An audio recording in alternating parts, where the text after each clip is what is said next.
Hello दोस्तों, स्वागत है आज की इस नए वीडियो के साथ जुड़े रहने के लिए। दोस्तों आज की इस वीडियो में हम आपको क्लास 10th हिंदी 100 मार्क्स का ऑब्जेक्टिव प्रश्न बताएंगे। जैसा कि दोस्तों आप लोगों को पता होगा कि आपके बिहार बोर्ड ने पैटर्न चेंज कर दिया है, जिसके तहत अब आपको हिंदी में 50 प्रश्न नहीं बल्कि 100 ऑब्जेक्टिव प्रश्न पूछे जाएंगे और 100 ऑब्जेक्टिव प्रश्न में से आपको 50 ऑब्जेक्टिव प्रश्न का उत्तर देना होगा। ठीक है, ये आपके बोर्ड ने पैटर्न चेंज कर दिया। तो दोस्तों आप लोग वीडियो को अंत तक देखिए, तब तक मैं आपको जो भी मतलब कि ऑब्जेक्टिव प्रश्न है, जैसा कि 100 ऑब्जेक्टिव प्रश्न है तो 100 ऑब्जेक्टिव प्रश्न का आंसर की मैं आपको एक एक करके बता रहा हूँ। तो आप लोग वीडियो को अंत तक देखिए। ठीक है, तो चलिए दोस्तों वीडियो को स्टार्ट करते हैं। दोस्तों वीडियो को आप अंत तक जरूर देखिएगा, तभी आपको सभी ऑब्जेक्टिव प्रश्न याद होंगे। दोस्तों आप एक बार वीडियो को पूरा देख लेते हो ना, तो आपको ऑब्जेक्टिव प्रश्न पूरा याद हो जाएगा। ये मेरा चैलेंज है। ठीक है, तो सबसे पहले दोस्तों यहाँ पर कुछ नोट दिया जाता है, आपको सबसे पहले समझ लेना चाहिए कि प्रश्न संख्या 1 से 100 तक के प्रत्येक प्रश्न के साथ 4 विकल्प दिए गए हैं, जिनमें से कोई एक मतलब सही है। और इन 100 प्रश्नों में से किन्हीं 50 प्रश्नों के अपने द्वारा चुने गए सही विकल्प को OMR उत्तर पत्रक पर चिन्हित करें। ठीक है, आपको क्या करना है, यहाँ पर 100 प्रश्न है और 100 प्रश्न में से आपको 50 का ही उत्तर देना होता है और प्रत्येक अंक जो है, प्रत्येक प्रश्न है वो 1 अंक का है, यानी कि 1 अंक का है। ठीक है, आपको 50 प्रश्न मिलेगा वस्तुनिष्ठ और 50 प्रश्न 50 नंबर का होगा। ठीक है, आप लोग ध्यान से वीडियो को पूरा देकर याद करना। एक बार वीडियो को पूरा देखिए, आपको सभी प्रश्न याद हो जाएंगे। ठीक है, तो यहाँ पर पहला प्रश्न है दोस्तों कि भीमराव अंबेडकर के विख्यात भाषण एनिहिलेशन ऑफ कास्ट का हिंदी रूपांतरण किसने किया। एनिहिलेशन ऑफ कास्ट का हिंदी रूपांतरण किसने किया। तो यहाँ पर इसका सही आंसर हो जाएगा Lalai Singh Yadav. Option number B आपका आंसर हो जाएगा। ठीक है, ऑप्शन नंबर बी हो जाएगा, याद रखना। ठीक है दोस्तों, यहाँ पर अगला प्रश्न है कि नलिनी विलोचन शर्मा का जन्म कब हुआ था। नलिनी विलोचन शर्मा का जन्म कब हुआ था। दोस्तों यहाँ पर मैं आपको बता दूं, यहाँ पर इसका आंसर हो जाएगा ऑप्शन नंबर ए। नलिनी विलोचन शर्मा का जन्म 18 फरवरी सन 1916 ईस्वी में हुआ था। 18 फरवरी सन 1916 ईस्वी में हुआ था। ठीक है, आप वीडियो को एक बार देखिए, क्वेश्चन आपको दोबारा देखना नहीं पड़ेगा। ठीक है दोस्तों, यहाँ पर देखिए क्वेश्चन नंबर 3 है। दोस्तों अगर आप लोग सेन साहब यानी कि क्वेश्चन यानी कि बहादुर पाठ का जो भी मतलब कहानी है, बहादुर पाठ आप लोग पढ़े होंगे, तो इसका आंसर आपको पता होगा कि सेन साहब को कितनी लड़कियां हैं। तो सेन साहब को कितनी लड़कियां, तो दोस्तों आप लोगों को पता होगा कि सेन साहब के 5 लड़कियां हैं। कितने लड़कियां हैं सेन साहब के, तो 5। आपका आंसर हो जाएगा ऑप्शन नंबर डी। ठीक है, याद रखना। अगला प्रश्न है दोस्तों कि अग्रजा शब्द में प्रत्यय है, तो प्रत्यय किसको कहते हैं। तो मतलब कि जो किसी शब्द के अंत में जुड़कर एक नया शब्द बना देता है, उसे हम लोग क्या कहते हैं, प्रत्यय कहते हैं। तो यहाँ पर ग्रजा, ग्रजा जो है वो अ में जुड़कर अग्रजा बना दिया, तो यहाँ पर इसका प्रत्यय हो जाएगा ऑप्शन नंबर ए ग्रजा। ठीक है, ग्रजा ऑप्शन नंबर ए हो जाएगा, याद रखना। ठीक है दोस्तों, यहाँ पर देखिए दोस्तों इसका आंसर हमें तो आप कमेंट करके बताइए, तो मैं आपको बताता हूँ इसका आंसर क्या होगा। आप फटाफट कमेंट करके बताइए तो कि मदन किसका बेटा है। दोस्तों आप लोग कहानी पढ़े होंगे, इसलिए दोस्तों मैं आपसे पूछ रहा हूँ कि मदन किसका बेटा है, आप बताइए तो मतलब कि इसका कमेंट में इसका आंसर क्या होगा। सेन साहब का मदन पुत्र है, या फिर ड्राइवर का, या फिर गिरधर लाल का। दोस्तों मैं आपको बता दूँ कि मदन यानी कि मदन किसका मतलब बेटा था, तो गिरधर लाल का। और दोनों क्या थे, तो सेन साहब के नौकर ही थे, यानी कि उनका नौकर ही थे। ठीक है, दोनों बेटा भी नौकर था और उसका पुत्र भी नौकर ही था। ठीक है, याद रखना। तो गिरधर लाल का बेटा कौन था, मदन, जो कि मदन और कासू में काफ़ी मतलब कि अच्छी तरीके से लड़ाई हुई थी, जिसके कारण मदन को काफ़ी मार खाना पड़ा। ठीक है, तो दोस्तों यहाँ पर इसका आंसर हो जाएगा ऑप्शन नंबर डी, याद रखना। ठीक है, आप लोग अगर मतलब कि सभी चैप्टर का कहानी आप लोग पढ़े होंगे, तो आपको सभी का आंसर पहले से मालूम होगा। अगर पहले से मतलब आपको आंसर मालूम होगा, तभी वीडियो को देख लेना कि दोबारा मतलब रिविजन में हो जाए। और दोस्तों आप लोग 100% सही बताना कि इसमें से कितने प्रश्नों का आंसर आपको पहले से मालूम था और कितना प्रश्न आप पहले से मतलब बिना देखे दे सकते हैं, मतलब बिना मतलब वीडियो को देखे आप दे सकते थे। आप कमेंट बॉक्स में बताना कि कितना का आंसर अभी से हम दे सकते हैं, या फिर हमको क्वेश्चन याद था कितना, मतलब याद था कितना का आंसर दे सकते हैं। आप सभी हमारे कमेंट बॉक्स में बताना। आप जितना भी लोग इस वीडियो को देख रहे हैं ना, तो सभी लोग इस वीडियो को लाइक और एक एक कमेंट कर देना। बस एक एक कमेंट और एक एक लाइक चाहिए। ठीक है, और चैनल पर बने रहना चाहते हो तो चैनल को भी सब्सक्राइब कर लेना। ठीक है, अगला क्वेश्चन है दोस्तों कि महारानी विक्टोरिया के द्वारा किसे नाइट की उपाधि प्रदान की गई थी। दोस्तों ये देखिए क्वेश्चन, ये क्वेश्चन आपके मतलब कि बुक के बीचों बीच से ये क्वेश्चन पूछा गया है। आपके सभी क्वेश्चन क्या है, बुक के बीचों बीच से पूछा गया है, कहानी के बीचों बीच से ये क्वेश्चन पूछा गया है। तो यहाँ पर इसका आंसर है option number B, Max Muller को। मैक्स मूलर को महारानी विक्टोरिया के द्वारा किसे नाइट की उपाधि दी गई थी। तो यहाँ पर इसका आंसर रहेगा option number B, Max Muller को। ऑप्शन नंबर बी हो जाएगा, याद रखना। ठीक है, अगला क्वेश्चन है कि हिंदी कविता में प्रबोधवाद के प्रवर्तक कौन है, प्रवर्तक कौन है? तो यहाँ पर इसका आंसर क्या आ जाएगा? तो यहाँ पर इसका आंसर है ऑप्शन नंबर बी हो जाएगा, नलिन विलोचन शर्मा। क्या हो जाएगा? नलिन विलोचन शर्मा। ठीक है दोस्तों, मैं आपको एक परीक्षा में मतलब अच्छे नंबर लाने के लिए मैं आपको राज बता रहा हूँ। आपके मतलब हिंदी बुक के जितना भी चैप्टर है उन सभी चैप्टर में सभी चैप्टर का नाम प्लस उसका लेखक कौन है। जैसे मान लेते हैं कि नाखून क्यों बढ़ते हैं, इसका लेखक कौन है? तो आप बता दोगे हजारी प्रसाद द्विवेदी। क्योंकि आपके बोर्ड में मतलब कि लेखक और पाठ से संबंधित आपके बोर्ड में कम से कम 10 प्रश्न रहते हैं। पूछ देगा कि जाति प्रथा और श्रम विभाजन के लेखक कौन है, तो आप लोगों को याद होगा तभी नहीं बताओगे कि भीमराव अम्बेडकर है। ठीक है, ऐसे मतलब कि आप लोग प्रश्न याद कर लेना, सभी चैप्टर का नाम प्लस उनका लेखक का नाम। ठीक है, याद रखना। अगला क्वेश्चन है दोस्तों यहाँ पर 8 नंबर की आत्मसात शब्द में पढ़ते हैं। अभी मैं आपको बताया कि जिस शब्द के अंत में कोई शब्द एक जुड़कर नया शब्द का निर्माण कर देता है उसे हम लोग प्रत्यय कहते हैं। तो अंत में सात जुड़कर आत्मसात कर दिया, तो यहाँ पर इसका आंसर हो जाएगा ऑप्शन नंबर ए हो जाएगा। ठीक है, याद रखना आप लोग। अगला क्वेश्चन देखिए दोस्तों, यहाँ पर अगला क्वेश्चन है, ये भी आपके कहानी के बीचों बीच से क्वेश्चन पूछा है कि विचार और वितर्क किस लेखक की रचना है। लेखक की रचना पूछ रहा है आप लोग। मैं आपको एक और बात बता रहा हूँ कि आप लोग जो मतलब कि चैप्टर का कहानी निबंध भाषण जो होता है ना, वो ज़्यादा इम्पोर्टेंट नहीं होता है।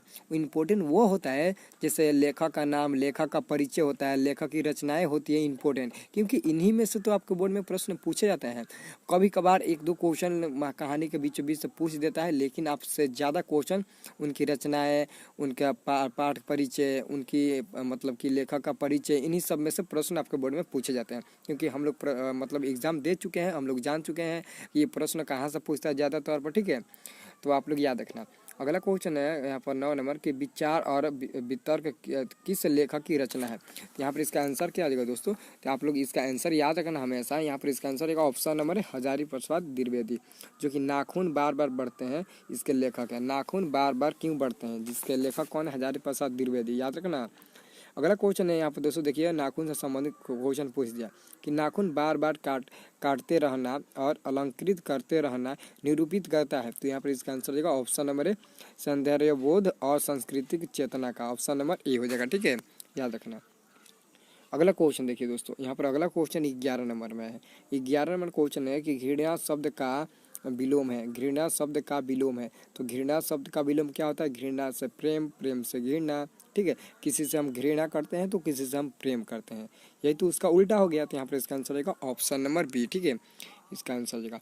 अगला क्वेश्चन देखिए, इसका आंसर आप हमारे कमेंट बॉक्स में बताइए। तो काफ़ी इंपॉर्टेंट प्रश्न है, ये दो ही होगा, या तो ऑप्शन ए होगा आंसर या फिर ऑप्शन बी होगा। तो 12 नंबर का ऑप्शन मतलब कि कौन सा होगा दोस्तों? आप फटाफट कमेंट करके बताइए। तो मैं आपको 5 सेकंड का टाइम दे रहा हूँ। ठीक है, सिर्फ 5 सेकंड का टाइम दे रहा हूँ, आप बताइए। क्वेश्चन है कि हवा शब्द का लिंग निर्णय करें।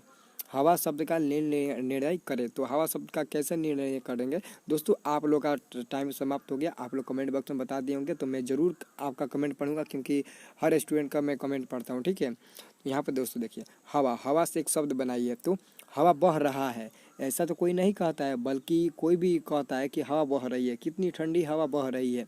तो बह रही है का मतलब क्या हुआ? वो स्त्रीलिंग है, स्त्रीलिंग है। तो इसका आंसर रहेगा ऑप्शन नंबर ए, क्योंकि हवा बह रही है, हवा बह रही है तो स्त्रीलिंग है। या फिर आप लोग ये तो नहीं ना कहते हो कि हवा बहा रहा है, ये तो नहीं कहते हो, बल्कि आप कहते हो कि हवा बह रही है। ठीक है, इसका आंसर का ऑप्शन नंबर ए। ठीक है, अगला क्वेश्चन है 13 नंबर दोस्तों कि कुल 4 आदमी है, रेखांकित शब्द कौन पदबंध है? तो संज्ञा पदबंध है। क्या है? तो संज्ञा पदबंध, ऑप्शन नंबर ए हो जाएगा। अगला क्वेश्चन है यहाँ पर दोस्तों कि उसने अपने मित्र का पुस्तकालय खरीदा, वाक्य है। तो सब सिंपल सेंटेंस है। क्या है? Simple sentence. सिंपल सेंटेंस का हिंदी क्या होता है? सरल वाक्य, ऑप्शन नंबर बी हो जाएगा, सरल वाक्य। ठीक है, याद रखना। अगला क्वेश्चन देखिए दोस्तों, अगला क्वेश्चन है कि नक्षत्र लोक किस लेखक की कृति है? नक्षत्र लोक किस लेखक की कृति है? तो यहाँ पर मतलब कि इसका आंसर क्या हो जाएगा? मतलब कृति मतलब किसकी रचना है, किसके द्वारा लिखित यह नक्षत्र लोक है, यही आपसे क्वेश्चन पूछा जा रहा है। तो इस यहाँ पर तो इसका आंसर हो जाएगा ऑप्शन नंबर बी, गुणाकर मूल्य। गुणाकर मूल्य का नक्षत्र लोक लेखक कृति है। ठीक है, याद रखना, ऑप्शन नंबर बी हो जाएगा। अगला क्वेश्चन है कि जिसकी उपमा दी जाए के लिए एक शब्द है, तो उपाधि। आपका आंसर हो जाएगा ऑप्शन नंबर बी। मराठी भाषा की लिपि क्या है? तो मराठी भाषा का लिपि जो होता है वो देवनागरी लिपि होता है, ऑप्शन नंबर बी हो जाएगा। ठीक है, याद रखना। ऑप्शन नंबर बी हो जाएगा। अगला क्वेश्चन है यहाँ पर दोस्तों, अगला क्वेश्चन है कि धरा नागरी में कौन परमार शासक विधानुरागी थे? तो यहाँ पर इसका आंसर आएगा ऑप्शन नंबर बी हो जाएगा। इसका भी आंसर क्या हो जाएगा? ऑप्शन नंबर क्या हो जाएगा दोस्तों? तो बी ही हो जाएगा। क्या हो जाएगा? ऑप्शन नंबर बी हो जाएगा, याद रखना, ठीक है। अगला क्वेश्चन यहाँ पर देखिए, अगला क्वेश्चन यहाँ पर दोस्तों कि बताइए कि महाविद्यालय नामक कहानी संग्रह किसकी रचना है? महाविद्यालय, यहाँ पर दोस्तों अगर आप लोग कहानी पढ़े होंगे हिंदी चैप्टर का, तो आप लोगों को पता होगा कि किस चैप्टर में महाविद्यालय का मतलब चित्रण किया गया है। तो विनोद कुमार शुक्ल मछली के जो लेखक कौन है? विनोद कुमार शुक्ल। आपका आंसर हो जाएगा ऑप्शन नंबर सी हो जाएगा। ऑप्शन नंबर क्या हो जाएगा? सी हो जाएगा। और अगला प्रश्न दोस्तों, बहादुर चैप्टर से यह क्वेश्चन पूछा गया है कि बहादुर की माँ गुस्से से पागल क्यों हो गई थी? तो दोस्तों आप लोगों को पता होगा कि बहादुर ने भैंस को मारा था इन्हीं जिसके कारण भैंस भागकर अपनी माँ के पास चली गई थी, ठीक है। तो यहाँ पर इसका आंसर है ऑप्शन नंबर ए। बहादुर मतलब कि माँ इसलिए वो पागल हो गई थी क्योंकि वह मतलब कि वह उसको लगा कि बहादुर ने ही मतलब कि भैंस को मारा होगा, तभी तो भैंस भागकर हमारे पास आई है, ठीक है। याद रखना, कहानी काफ़ी मतलब अच्छा कहानी है, ठीक है, हम लोग पढ़े हैं, ठीक है। अगला क्वेश्चन है 21 नंबर दोस्तों। 21 नंबर क्वेश्चन है कि किसने सोवियत संघ पर आक्रमण किया? दोस्तों हिटलर एक शासक था जो कि सोवियत संघ पर भी आक्रमण कर दिया था। तो यहाँ पर इसका आंसर हो जाएगा ऑप्शन नंबर बी। क्या हो जाएगा? ऑप्शन नंबर बी हो जाएगा।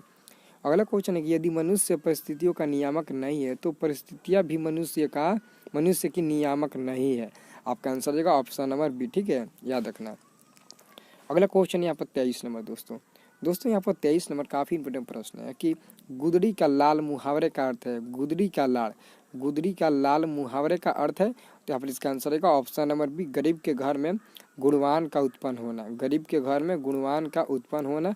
आपका आंसर हो जाएगा ऑप्शन नंबर बी। क्या हो जाएगा दोस्तों? ऑप्शन नंबर बी आपका आंसर हो जाएगा, ठीक है, याद रखना, काफ़ी इंपोर्टेंट प्रश्न है दोस्तों यहाँ पर। दोस्तों अगला प्रश्न है कि गणेश शब्द का पर्यायवाची है। तो गणेश शब्द का पर्यायवाची क्या होता है? लंबोदर होता है। क्या होता है? लंबोदर। गजानन होता है। लंबोदर किसको कहते हैं? जिसका पेट लंबा हो उसे लंबोदर कहते हैं। तो गणेश जी का पेट लंबा है इसलिए हम लोग गणेश का उल्टा लंबोदर कहते हैं। ऐसे गणेश का पर्यायवाची शब्द लंबोदर कहते हैं या फिर गजानन कहते हैं, लेकिन गजानन तो ऑप्शन में नहीं है तो हम लंबोदर ही टिक लगा देंगे, ठीक है। अगला क्वेश्चन यहाँ पर प्रतिदिन शब्द कौन सा समास है? दोस्तों मैं आपको बताया था कि जिसका भी प्रथम पद प्रधान होता है उसको हम लोग अव्ययी भाव समास के नाम से जानते हैं। तो यहाँ पर इसका आंसर हो जाएगा ऑप्शन नंबर डी, अव्ययी भाव। क्या हो जाएगा दोस्तों? ऑप्शन नंबर डी आपका आंसर हो जाएगा, ठीक है। अगला प्रश्न है 26 नंबर की यशोधरा शब्द का संधि विच्छेद है। यशोधरा शब्द का संधि विच्छेद है। तो दोस्तों यहाँ पर इसका आंसर रहेगा ऑप्शन नंबर ए, यश प्लस धरा। यश प्लस धरा से यशोधरा का निर्माण होता है। यशोधरा का निर्माण होता है। तो इसका आंसर आप लोग याद रखना, ठीक है। अब अगला प्रश्न में हम ध्यान देंगे दोस्तों यहाँ पर बताइए तो निम्नलिखित में कौन वाक्य शुद्ध है? इनमें से शुद्ध वाक्य कौन है? आपको चूज करके बताना है इनमें से कौन वाक्य शुद्ध है। मैं तो बता देता हूँ कि यहाँ पर इसका आंसर हो जाएगा ऑप्शन नंबर बी, शब्द तो केवल संकेत है। अब बताइए कि इसके अलावा और कोई आंसर हो सकता है? संभव है तो आप कमेंट बॉक्स में बताइए तो और एक ऐसा कौन सा ऑप्शन है जो कि संभव हो सकता है, मतलब कि थोड़ा थोड़ा संभव हो सकता है। आप हमारे कमेंट बॉक्स में बताइए जरूर, ठीक है। इसका आंसर आप सभी बताना, ठीक है, आप सभी बताना। मैं आपको अभी बताया कि जितने लोग इस वीडियो को देख रहे हैं ना, सभी लोग एक एक कमेंट जरूर कर देना और एक एक लाइक कर देना, ठीक है, याद रखना। अगला प्रश्न यहाँ पर देखिए, अगला प्रश्न है दोस्तों यहाँ पर 28 नंबर प्रश्न है कि कवि घनानंद किस बादशाह से यहाँ मीरमुंशी का काम करते थे? तो मोहम्मद शाह रंगीले। किसका? तो Mohammed Shah Rangeele. Option number B हो जाएगा। अगला क्वेश्चन है कि जन्म के 6 घंटे बाद किनकी माता का देहांत हो गया था? दोस्तों इसका आंसर आपको बताना है। दोस्तों यहाँ पर इसका कहानी काफ़ी मतलब ये अच्छा कहानी है कि जन्म के 6 घंटे बाद किनकी माता का देहांत हो गया था। इसका आंसर मैं आपको नहीं बताऊंगा। मैं आपको चैलेंज के साथ कहता हूँ कि इसका आंसर मैं आपको नहीं बताऊंगा। आप लोग इसका आंसर कमेंट बॉक्स बताएं कि ऐसा कौन सा व्यक्ति हो सकता है जिसके जन्म से 6 घंटे बाद ही उसकी माँ का मृत्यु हो गई। आप इन चारों ऑप्शन में से किसका आंसर आपका सही होगा आप कमेंट बॉक्स में बताइए तो मैं आपको रिप्लाई दूंगा कि किस स्टूडेंट का सही आंसर है। मैं आपको सभी को रिप्लाई दूंगा, ठीक है। आप लोग बताइए तो किस मतलब कि कौन सा आंसर सही होगा, ए है या फिर बी या फिर सी या फिर डी, कौन सा आंसर सही होगा आप लोग तुरंत हमें बताइए तो कमेंट करके, ठीक है। अगला क्वेश्चन देखिए दोस्तों यहाँ पर, अगला क्वेश्चन यहाँ पर 30 नंबर दोस्तों कि भावड़े सॉरी दोस्तों, फावड़े और हल राजदंड बनाने को है। यह पंक्ति किस कविता की है? यह पंक्ति किस कविता की है? तो यहाँ पर आपका आंसर सत्य होगा ऑप्शन नंबर ए, जनतंत्र का जन्म। जनतंत्र का जन्म ऑप्शन नंबर 1 हो जाएगा, ठीक है, याद रखना। अगला नंबर क्वेश्चन है दोस्तों 31 नंबर क्वेश्चन है कि एक वृक्ष की हत्या किसकी रचना है? एक वृक्ष की हत्या किसकी रचना है? तो कुंवर नारायण, ऑप्शन नंबर सी हो जाएगा। 32 नंबर प्रश्न है कि बीरेन डंगवाल का पहला कविता संग्रह है, तो दुष्ट चक्र में सृष्टा, आपका आंसर हो जाएगा ऑप्शन नंबर ए। अगला क्वेश्चन यहाँ पर कि प्रकृति सौंदर्य की कविता के लिए विख्यात कवि है, तो यहाँ पर इसका आंसर हो जाएगा ऑप्शन नंबर बी, सुमित्रा नंदन पंत। आपको पता होगा कि क्लास 10th में भारत माता के लेखक सुमित्रा नंदन पंत है, और इसी मतलब को मतलब कि इधर उधर करके 11th क्लास में कर दिया है कि सुमित्रा नंदन का जो एक मतलब कि मतलब कविता है जिसको हम लोग भारत माता गर्भावसिनी के नाम से जानते हैं, यह कवि मतलब उनकी कहानी है, ठीक है। लेकिन यहाँ पर क्या कर दिया, भारत माता ये कविता हो गया है, और इसी को उल्टा करके भारत माता गर्भावसिनी है, वहाँ पर उसका मतलब दूसरा हो गया है उनका कविता, ठीक है। अगला क्वेश्चन यहाँ पर 34 नंबर दोस्तों, यहाँ पर 34 नंबर प्रश्न है कि किस कवि ने वर्णाश्रम अवस्था और कर्मकांड का विरोध करके निर्गुण ब्रह्म की भक्ति का प्रचार किया? किसने किया था? तो यहाँ पर इसका आंसर क्या आ जाएगा दोस्तों, ऑप्शन नंबर डी हो जाएगा, गुरु नानक नामक व्यक्ति ने किया था। व्यक्ति नहीं, ये तो एक मतलब कवि थे, ठीक है, क्या थे, कवि थे। अगला क्वेश्चन यहाँ पर नगर संवेदना के कवि है, नगर संवेदना के कवि है, तो आपका आंसर हो जाएगा ऑप्शन नंबर है स ही वात्स्यायन अज्ञा। दोस्तों ये तो आपका आंसर हो जाएगा ऑप्शन नंबर मतलब कि ए हो जाएगा। लेकिन दोस्तों कभी कभी आपके एग्जाम में पूछता है कि अज्ञा का पूरा नाम क्या है, तो अज्ञा का पूरा नाम होता है सचिदानंद हीरानंद वात्स्यायन, ठीक है। स ही का मतलब क्या होगा, सचिदानंद हीरानंद वात्स्यायन, ठीक है। आंसर हो जाएगा ऑप्शन नंबर ए, याद रखना, ठीक है। अगला प्रश्न यहाँ पर देखिए, अगला दोस्तों प्रश्न है कि दुर्दांत मानवीय विभूषिका का चित्रण करने वाली कविता है, तो यहाँ पे इसका आंसर क्या हो जाएगा दोस्तों, ऑप्शन नंबर ए हो जाएगा हिरोशिमा, ठीक है। हिरोशिमा किसकी रचना है? तो सुमित्रानंद पंत की है, ठीक है, याद रखना। अगला क्वेश्चन देखिए दोस्तों, अगला क्वेश्चन यहाँ पर दोस्तों 37 नंबर दोस्तों, 37 नंबर काफ़ी अच्छा क्वेश्चन है दोस्तों, काफ़ी अच्छा क्वेश्चन है। 37 नंबर गुरु नानक के पद है, तो गुरु नानक के कौन सा पद है, गुरु नानक का कौन सा पद है? तो दोस्तों आप बताइए गुरु नानक का कौन सा पद है? राम भक्तिमय गीत, आपका आंसर हो जाएगा ऑप्शन नंबर ए हो जाएगा, राम भक्तिमय गीत, ठीक है। अगला क्वेश्चन है कि रसखान द्वारा कृष्ण लीला का गान किया गया, रसखान द्वारा कृष्ण लीला का ज्ञान किया गया, तो किसके द्वारा? तो सबैया में, आपका आंसर हो जाएगा ऑप्शन नंबर डी हो जाए सबैया में, ठीक है। अगला प्रश्न है 39 में दोस्तों कि कवि प्रेमघन द्वारा अधिकांश काव्य रचना किस भाषा में की गई थी? तो प्रेमघन के द्वारा जो सबसे ज़्यादा मतलब कि काव्य की रचना की गई थी वो ब्रज भाषा और अवधी भाषा में की गई थी, आपका आंसर रहेगा ऑप्शन नंबर बी, ठीक है। अगला प्रश्न है 40 नंबर दोस्तों यहाँ पर 40 नंबर प्रश्न है कि स्वर्ण किरण किस कवि की रचना है? स्वर्ण किरण किस कवि की रचना है? तो स्वर्ण किरण किस कवि की रचना है? तो यहाँ पर इसका आंसर हो जाएगा ऑप्शन नंबर ए हो जाएगा, कुंवर नारायण, ऑप्शन नंबर ए हो जाएगा, ठीक है। अगला क्वेश्चन है कि आत्मजयी नामक प्रबंधक काव्य किस कवि द्वारा लिखा गया है? किस कवि द्वारा लिखा गया है? तो यहाँ पर इसका आंसर हो जाएगा ऑप्शन नंबर सी हो जाएगा, कुंवर नारायण, क्या हो जाएगा, ऑप्शन नंबर सी हो जाएगा दोस्तों, कुंवर नारायण द्वारा लिखी गई है, ठीक है, याद रखना। अगला क्वेश्चन है कि आधुनिक साहित्य में एक प्रमुख प्रतिभा थे, तो आपका आंसर हो जाएगा ऑप्शन नंबर ए हो जाएगा, Sachchidananda Hiranand Vatsyayan Agyeya, option number A हो जाएगा, याद रखना, ठीक है। अगला प्रश्न है यहाँ पर देखिए दोस्तों, काफ़ी अच्छा क्वेश्चन है कि बताइए कि किसने ज़िंदगी में पहली बार अस्पताल का विरोध नहीं किया? किसने ज़िंदगी में पहली बार अस्पताल का विरोध नहीं किया? तो यहाँ पर इसका आंसर रहेगा ऑप्शन नंबर है मंगू, जो कि जन्म से पागल थी। यह हिंदी वर्णिका का काफ़ी मतलब अच्छा कहानी है। मंगू जो जन्म से पागल थी, ठीक है, उसी का मतलब कि उसी के बारे में यह चर्चा किया गया है इस कहानी में, ठीक है।